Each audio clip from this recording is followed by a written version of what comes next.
All right, you ready? Okay. Say, hi, everyone.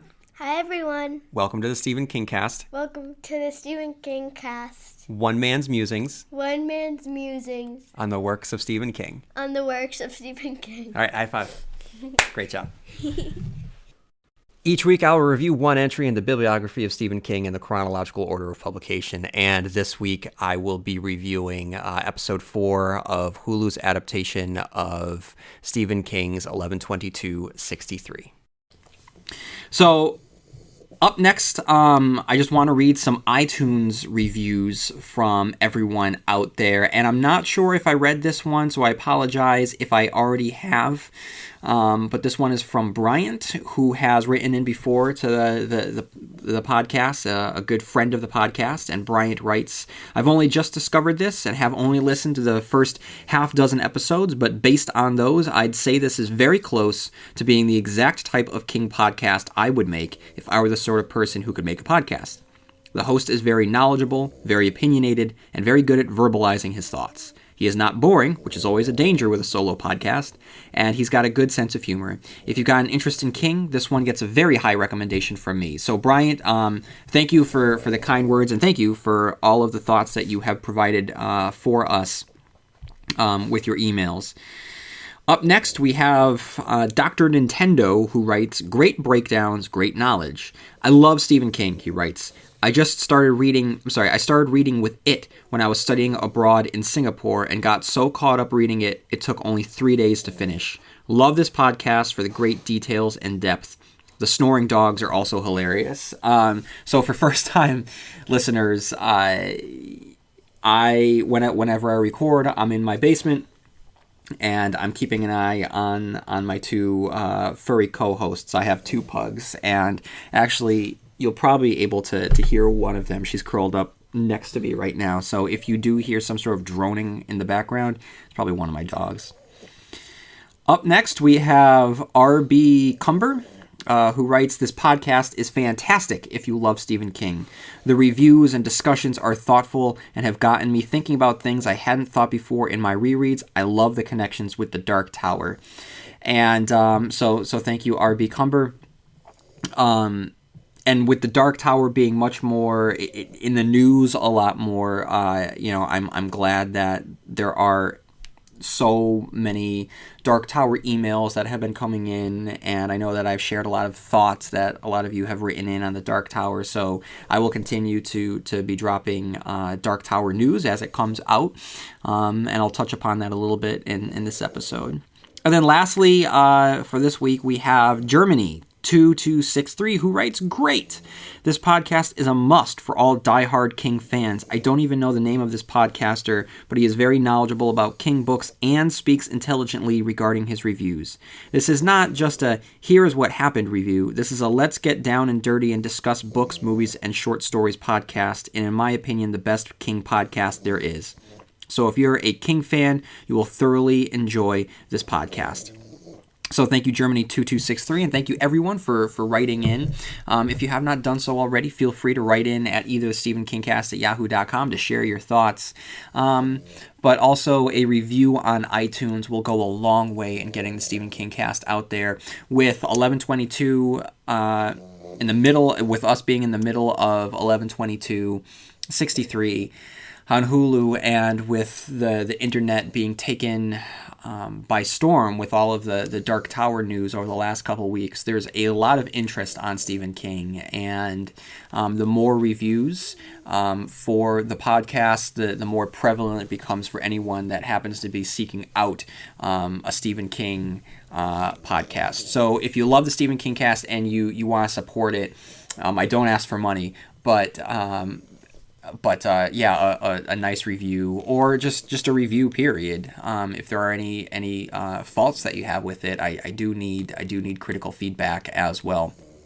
So that's one area that you can write to. And as I've mentioned, stephenkingcast@yahoo.com. I need you guys to write in because I can't do this alone. I need your thoughts on all things Stephen King. We have had great experiences of people sharing their life stories in regards to Stephen King. And it just really, through these emails, we're really able to explore that intersection, that crossroads between fiction and reality, where the two get completely blended based on the power of his writing. So up first we have Bill, who writes, "You mentioned in your show on the Dead Zone film that you can't understand why it isn't included in the discussion with films like Shawshank and Stand By Me. Then you do your list of top 10 adaptations and the Dead Zone isn't on it. I'm really confused." So Bill, you got me on that one, and guilty as charged. I was part of the problem in this regard. I completely forgot about the Dead Zone movie when I did my list of top 10. And if I were to go back, I would definitely, I think that actually might include the Dead Zone in there. And in terms of top 10 movie moments, there's a scene with Christopher Walken talking about what God has done for him that I would probably include there.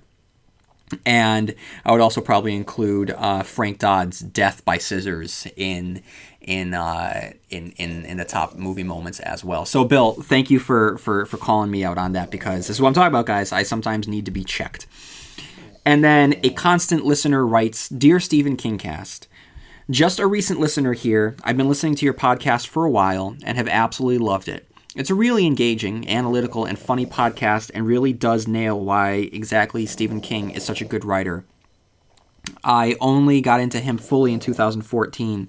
Pet Sematary, I think, was the book that really was my gateway in, and it helped that I loved the movie. My only other exposure to him pre-Pet Sematary was The Green Mile and On Writing, and unfortunately, I can't remember the details of The Green Mile. I was in my freshman year of high school when I read it. I just listened to your Most Painful Moments episode, and I have to say your choices were spot on. I was actually thinking of adding my own most painful Stephen King moments here in no particular order." So spoilers on, guys. And a constant listener, thank you for writing so far, and it just jogged my memory.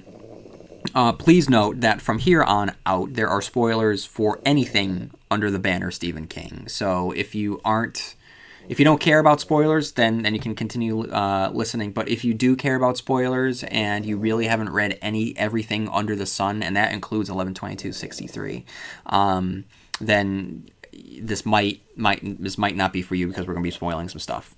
So here are the most painful Stephen King moments. Ralphie being chosen to be Linoge's protege in Storm of the Century. Pretty much everything about that moment is perfect. The acting, the music, the build-up, everything is just perfect.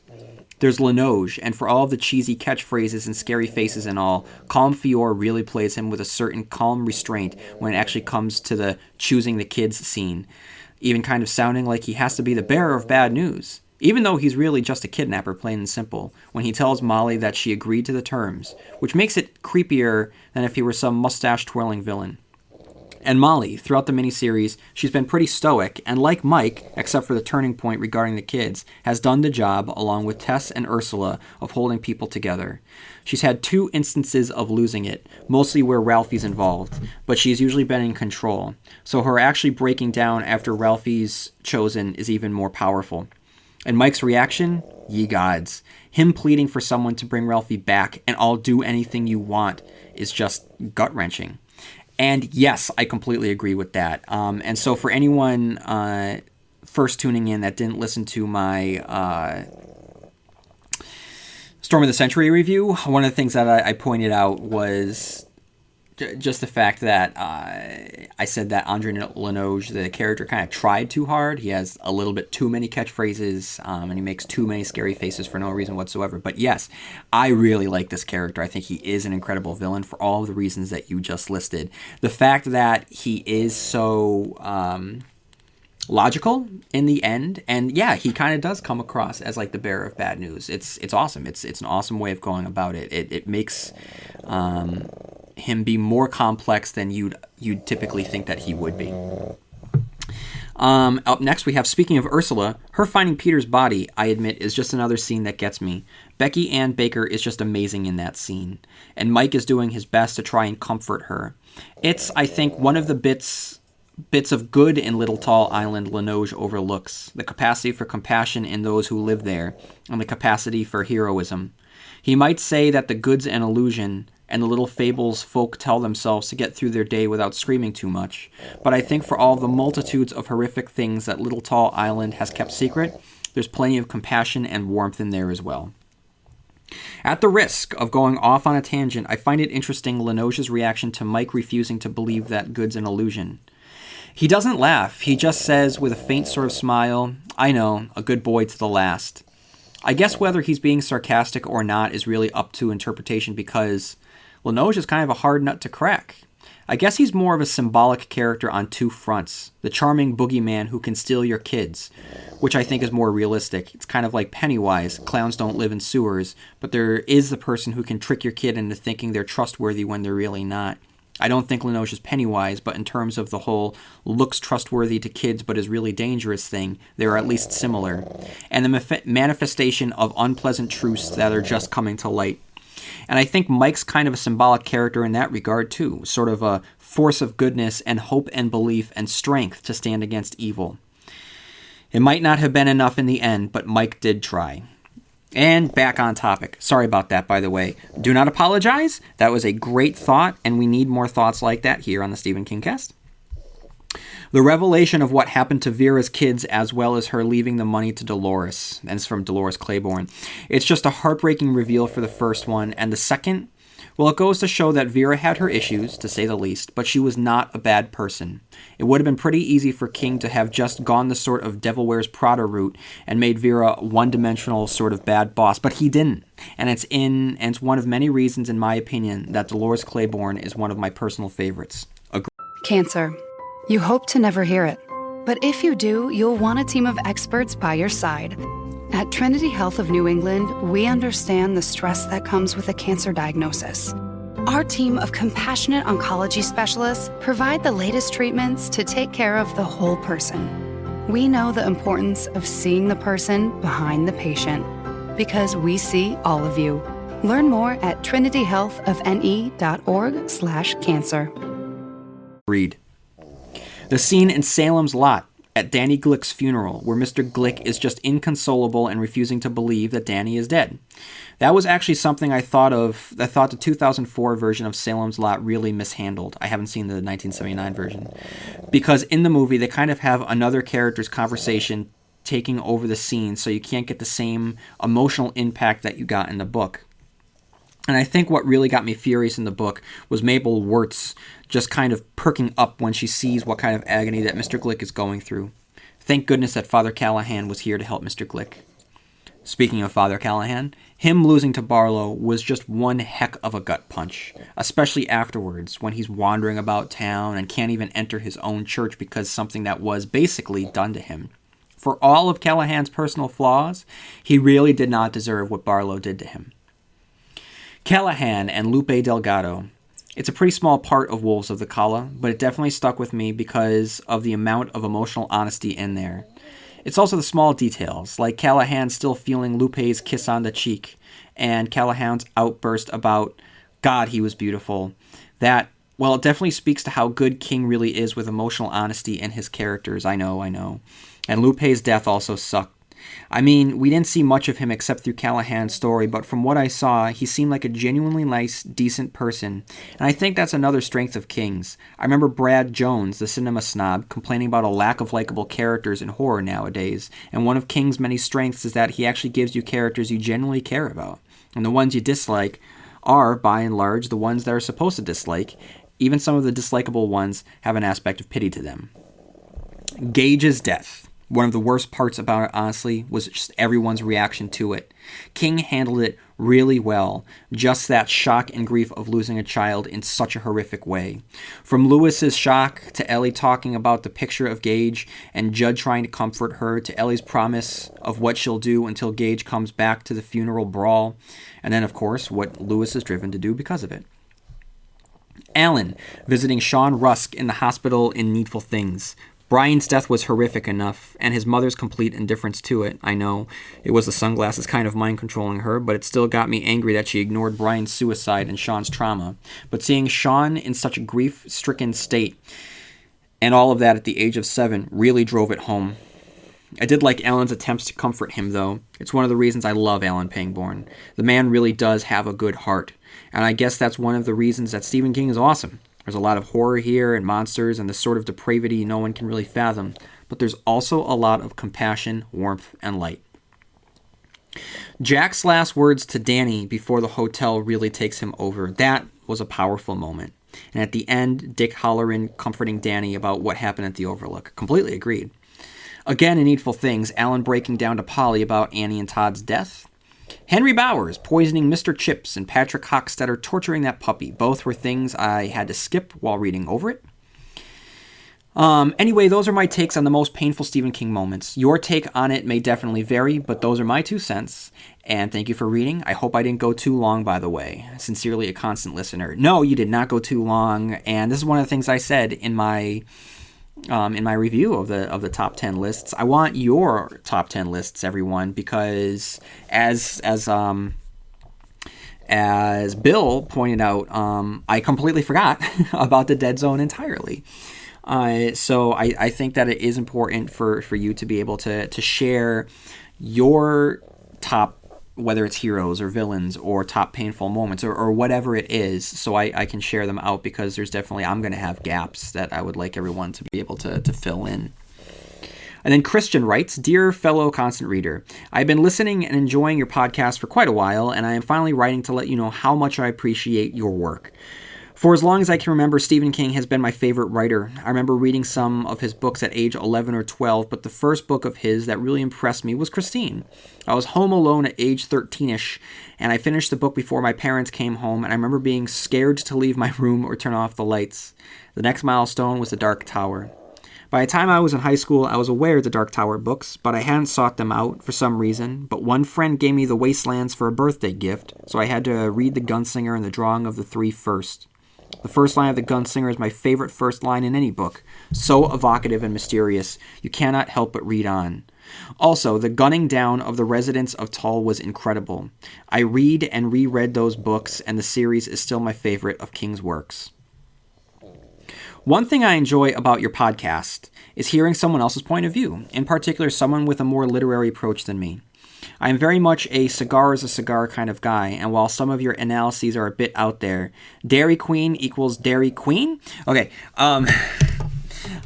so Christian, I need to clarify here, and I believe this is now the second time I've had to clarify. So what Christian is referring to is, is in my review of The Stand, I kind of just went off on a tangent just to be an ass, not to be serious. I read a passage of The Stand in which Franny is eating Dairy Queen with Jess, and I just went off on a tangent. I was just basically riffing, and it's not to be taken seriously. But basically what I do in that scene is just discuss... I just basically discuss that the connotations of Dairy Queen and lead it back to both it and the Crimson King. So guys, it's not meant to be taken seriously, and I know that if you have to explain a joke, then the joke isn't funny, but I don't want it out there that is meant to be taken seriously, or that was a serious analysis. That was me kind of poking fun at myself. But that is not meant to be a serious, legitimate analysis. Just to throw that out there. Okay, so back to Christian. So I am very much a cigar is a cigar kind of guy. You do bring up many excellent points that I would not have thought of. I also get some satisfaction from your positive reviews of some of my favorite King books. I, too, enjoy the Tommyknockers and Under the Dome. Regarding the last, I, too, was disappointed about the death of Big Jim, as I would have liked Barbie to get some sort of retribution. I do see your point about him being brought down by his own greed. I will definitely reread it at some point, and maybe I will come around to your point of view. But likely I just want someone to kick his ass. I completely understand that sentiment. It's a shame that Stephen King is recognized for his skills as a writer more than he is. I think it's a shame that Stephen King is not recognized for his skills as a writer more than he is. A lot of people are quite dismissive about him, which is probably true of many successful and popular artists. I'm definitely guilty in some cases. I have always loved King's characters, the way he puts the reader into the minds of persons. I haven't read any other writer who does that as well as King does. I have listened to most of your episodes, but I have skipped a select few because I want to read them or read them again before listening. These include The Talisman and books 5 through 7 of The Dark Tower. I realize I don't remember a lot of details from those. I recall the death of Eddie and the ending, ascending to the tower and starting over, but not much in between. So I've started book 5 again, and I'm looking forward to following Roland again. I just wanted to let you know that your undoubtedly hard works make my days better. It's always a good day when the commute is accompanied by you. Thank you. Best regards, Christian. Christian, thank you for all the kind words. And as someone that loves listening to podcasts on his way to and from work, the fact that I can kind of just make the day a little bit easier for someone it's a really, really good feeling. So, guys, if you have not done so already, feel free to write in at stephenkingcast@yahoo.com. Share all your thoughts. What do you like about Stephen King? What don't you like about Stephen King? How did you get into Stephen King? What does Stephen King mean to you? Is there anything that you agree that I've said? Is there anything that you disagree with what I've said? And what are your thoughts on all of the Dark Tower news that's been coming out here for all of you Dark Tower fans? So, speaking of which, last episode, I discussed at length the casting of The Dark Tower and the big news press release that Entertainment Weekly had published early last week, I think. And since then, there's been some more rumblings out there in Midworld. The first of which was Aaron Paul, who has been for a while now a fan favorite actor to play Eddie. It's not official. Nothing's official. I don't even know if he's in negotiations. He was in negotiations when Ron Howard was tapped to direct, and I don't know what happened with that. But not only was he in negotiations then, he is a major fan. He is a major Eddie Dean fan. So Aaron Paul, independent of anyone pursuing him, after hearing the news of The Dark Tower living again and beginning pre-production and starting to film very, very shortly, and with all of the news that was coming out last week, he started tweeting at Stephen King. And he tweeted for Stephen King to put in a good word for him to play Eddie Dean. Now, here's the deal. Anyone that has seen Breaking Bad will tell you that there is just something that's right about Aaron Paul playing Eddie Dean. There's just something that fits. Now, he's not the guy that I imagined when I first read it, which makes sense because I read it long before I even knew who Aaron Paul was. But even upon rereads, after a while, he's not the character that I thought. But with that said, I think that the first time that we meet Eddie, that really sets Eddie up to be the Eddie that we come to know. If we don't meet Eddie in such the vulnerable place that he is, then his arc doesn't mean anything. So to me, Aaron Paul doesn't sort of match up with the later incarnation of Eddie, but that vulnerable character going through the withdrawals that has a spine of steel through it all, that is Aaron Paul. And so to me, if Aaron Paul wants this, Aaron Paul should get it for a number of reasons. One, I think that he's going to be fantastic in the role of Eddie Dean. Eddie winds up getting a lot goofier later, but his sense of humor, his sense of humor to me is more of a young John Cusack or a Paul Rudd, right? Like his corny jokes, and that his personality in later books kind of matches those actors. But that doesn't mean that Aaron Paul can't do that. I think that our first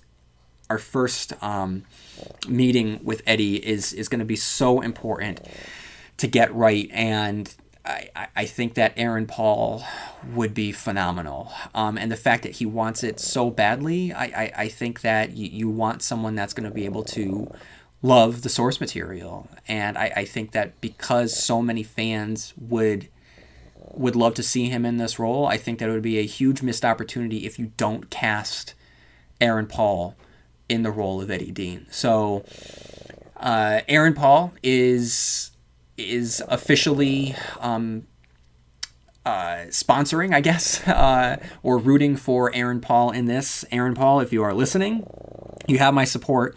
I think that your acting on Breaking Bad was phenomenal. Jesse is an incredible character. I think in the Venn diagram here, there's definitely a lot in the middle of that Venn diagram between Jesse and Eddie that I think that you would be able to just knock out of the ballpark. And on the opposite ends of the Venn diagram, I think that you would really be able to bring this character to life in new ways and be able to distance yourself from the Jesse type of character. But I think that for a movie that is based on a novel that has everything to do with sort of twinning and mirroring and worlds bleeding into each other and the sense of the familiar set against the backdrop of the unfamiliar, I think that it kind of is very important to cast Aaron Paul in the role of Eddie Dean, because for all of those reasons, because it does echo back to another piece of fictional work in the audiovisual medium, much in the same way that Stephen King echoed pieces of fictional works within the literary medium. So to me, it just makes sense on so many levels. Just cast the man, cast Aaron Paul as Eddie Dean, and then then you have Idris Elba, Matthew McConaughey, and Aaron Paul in a movie that is starting to shape up to be something that's very, very legitimate, and makes you think that's not just going to be a flash in the pan. So I hope to God that works out. Aaron Paul, sir, I am really rooting for you. I'm rooting for you to get the role of Eddie Dean. I also can't wait for Hulu's The Path to come out. That looks incredible, and I can't wait to see what you bring to that project. Anyone that has not seen the trailer for The Path, go out and watch that now, because it looks incredible. So, while Aaron Paul is not officially cast as Eddie Dean, that doesn't mean that we haven't had official casting. So I am reading an article from movieweb.com. The title is "The Dark Tower Finds Its Jake Chambers." With the lead roles of Roland Deschain and Randall Flagg already set, Sony's The Dark Tower has cast another pivotal character. Variety reports that the studio has cast young British actor Tom Taylor for the role of Jake Chambers. The studio held a worldwide casting search for this important role in the adaptation of Stephen King's novel series. The Dark Tower adaptation will bring Stephen King's series of 7 novels to life, which follows Roland Deschain, aka the Gunslinger, who sets off on a journey to find the Dark Tower, rumored to be a portal to other worlds. Roland will be chased by the Man in Black, aka Walter Paddock, described as an ageless deceiver and sorcerer, who is also trying to find the Dark Tower, to rule over all of its kingdoms. Along his journey, Roland will seek help from a junkie named Eddie, an amputee named Susanna, and a young boy named Jake to be a part of his team known as a quartet. It was originally believed that The Dark Tower will be adapted from the first book, The Gunslinger, but both Stephen King and Nikolai Arcel wouldn't confirm which books the first movie will be drawn from. There is speculation that the movie may be based on the third book in the series, 1993's The Wastelands, where much of the Dark Tower mythology was laid out. The plot follows the quartet's efforts to reach out to Jake, who is from a different place, New York City, and time, which in the books was 1977, but it may be changed to modern day. Abby Lee has also been cast as Tirana, but Eddie and Susanna roles have not been cast yet. Nikolai Arcel is directing from a script he is rewriting with Anders Thomas Jensen. Akiva Goldsman and Jeff Pinkner worked on the initial draft. Ron Howard, who was initially set to direct when the project was set up at Universal, is producing alongside his Imagine Entertainment partners Brian Grazer and Erica Huggins. Production is scheduled to begin this spring, with MRC also developing a companion TV series. And I don't know if that's official, that TV series portion. Sony has already set a February 17th, 2017 release date for The Dark Tower, which will go up against 20th Century's Fox, The Maze Runner, The Death Cure, and Universal's The Great Wall. This role will be the largest in young Tom Taylor's career, having previously appeared on the UK TV shows Dr. Foster and The Last Kingdoms, and most recently TNT's Legends. So, This is big. It's starting to shape up. I have no idea who this young actor is, But this is a huge role, and I hope that this young kid is able to pull it off. So, like I said, I will be, if there is Dark Tower news, I will definitely record my thoughts about that news here. Okay, so with my shameless plug out of the way, with the iTunes reviews out of the way, with the listener emails out of the way, and with the Dark Tower movie news out of the way, it is time for my thoughts on 11/22/63, Episode 4. So here's the deal. The novel, remember, was told in first-person perspective. So the adaptation here, it allows for a wider perspective. And I think that really helps, as we're able to see Oswald in his living room, timing himself to see how quickly he can assemble his rifle. This is a good moment, guys, and I really enjoy being able to spend some time with this character. See, it makes him an actual person and pulls him from the shadows so he's more than just history's boogeyman. When we finally see Oswald, when there is that final confrontation between Jake and Oswald in the concluding pages of 11/22/63, Stephen King gives into the horror writer inside of him, and Jake describes how Oswald's face changes in that moment. And he does become history's boogeyman. He does become like a devil of time.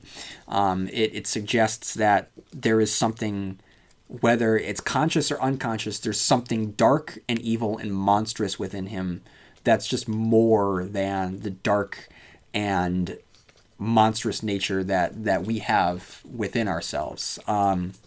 So here, however, we see him as just being Oswald. Oswald the man, Oswald the family man, Oswald the gun enthusiast, right?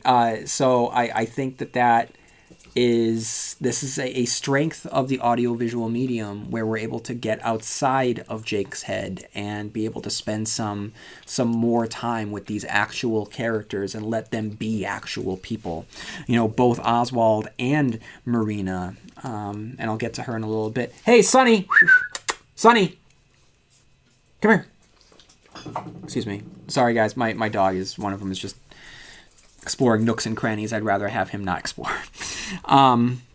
So going back to Oswald, I mean, we get the awful duality of this guy. So think about it here. I mean, in the same scene, he's preparing for an assassination while attending to his baby. So we get both the monster and the man. And then we get a great moment where Oswald stands to have his photo taken in what will later become a famous historical document. So, as much as Oswald here is a dangerous wild card in history, a bigger wild card here for all of us is Bill Turcotte. Okay, a character that basically is made up, for all intents and purposes, is made up for this adaptation. And we see that he begins to have a growing obsession with Marina Oswald, which makes this whole thing unpredictable and outside the pages of the book.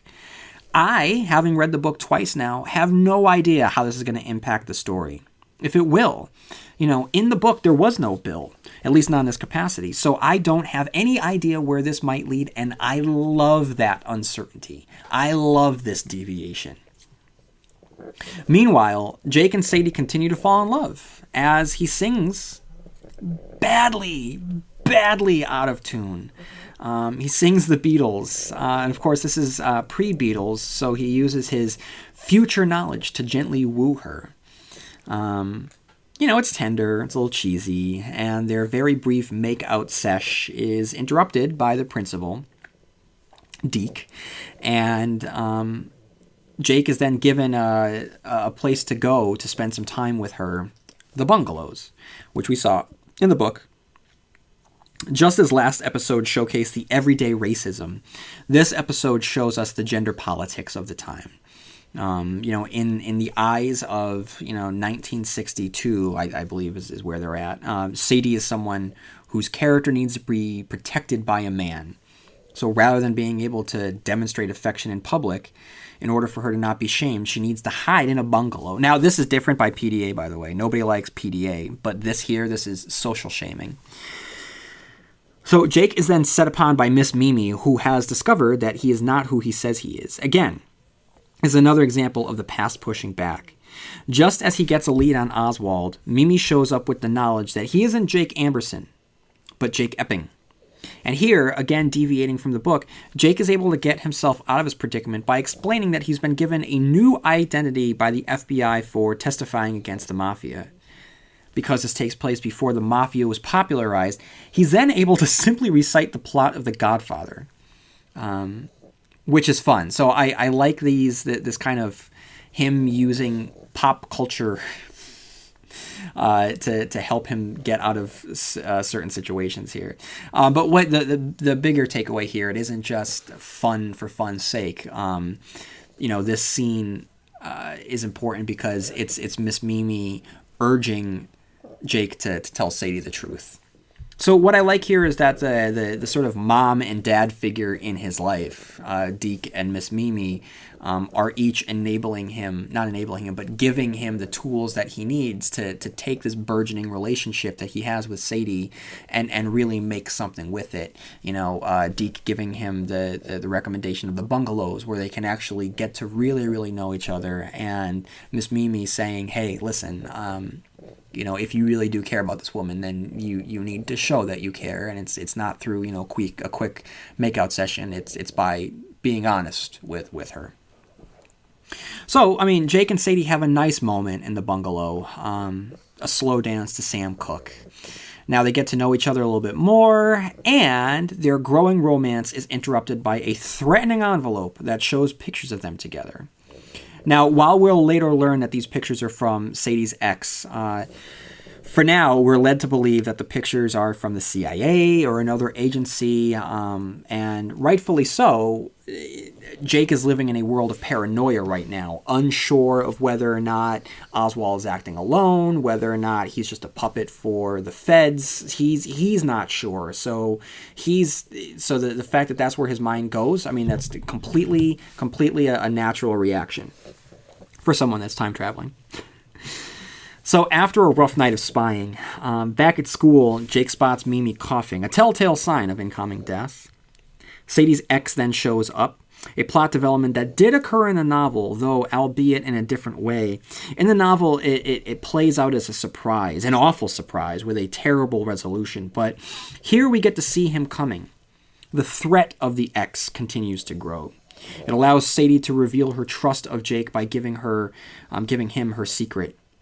After she tells him of his sexual aversion and domestic abuse, Jake winds up having a confrontation with the man. And the best part is watching Johnny, who is Sadie's ex. So during this scene, just watching Johnny lean against his car the entire time. The car, of course, being a 1958 Plymouth Fury, Christine herself. I love stuff like that, and I wish that the show was doing more of that. Now, let's talk about Johnny here, and not so much Johnny, T.R. Knight, the actor. What a phenomenal job.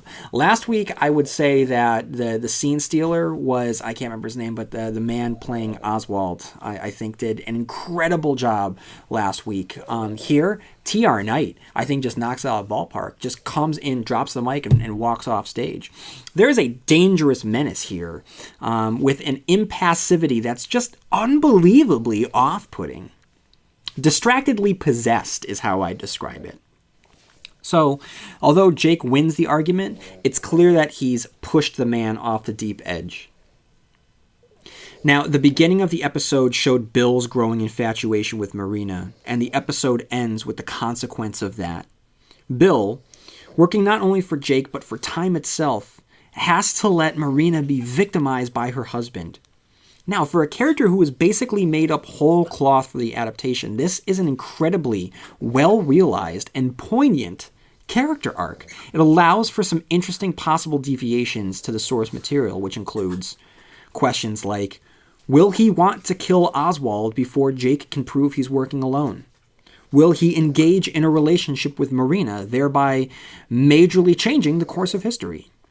Will his resentment at having to endure Marina's abuse cause an irrevocable rift between he and Jake? If so, how will this affect Jake's plotline? Now, these are all legitimate questions and ones that are organic to the story that they're currently telling. So when Bill tells Jake we're a team, I completely buy it. And I worry that his growing affection for Marina will cause that team to split up, which will be danger to both of them. Oh my God, and just thinking about it now, oh my God, so like now I'm thinking ahead to the end of 11/22/63 with him being a friend to Jake. When Jake goes into the present, there has to be a poignant moment between the two of them now, right? I'm looking forward to that. Okay, so the episode concludes with Sadie entering a classic Stephen King story, by which I mean a horror story. I mean, she enters Jake's home and Jody, thinking that she's visiting Jake. Hey Baby plays in the background, while unbeknownst to her, a stranger lurks. One dressed as a low man, by the way, from Low Men in Yellow Coats. And while in the house, she discovers Jake's secret before he has a chance to tell her. Not that she fully understands. All that she knows is that he is not who he says he is. And on that cliffhanger, the episode ends. And that's all that we have for this week, guys. So, I mean, I think that this episode kind of, I don't want to say suffers, but I mean, that's the word that I'll use. But I think that kind of suffers from being the middle of the story. It's episode 4. Are there 8 episodes altogether? I believe that there are. Yeah, 8 episodes. So we are, we got 4 more episodes. I think there's a lot to cover, but right now they're setting up. They're setting up. The rest of the story. So I think that's important. We have 2 men that are falling in love here. And we don't know how their affections for their significant others are going to affect time itself. But my want to know is going to make me come back and watch the next episode, that's for sure. So that's all that I have for this week. You can follow me on Facebook, TikTok, Instagram, and on Blue Sky. If you have any time on your hands, leaving a review on the podcast platform that you use to stream and listen to the Stephen King Cast would be greatly appreciated, whether it is YouTube or Spotify, Apple Podcasts, Amazon, SoundCloud, you name it. It's there. So leaving a review would be greatly appreciated. And you can always write into stephenkingcast@yahoo.com. All right, so that's all that I have this week. May you have long days and pleasant nights, and I'll see you here next time where MOON spells Stephen King Cast.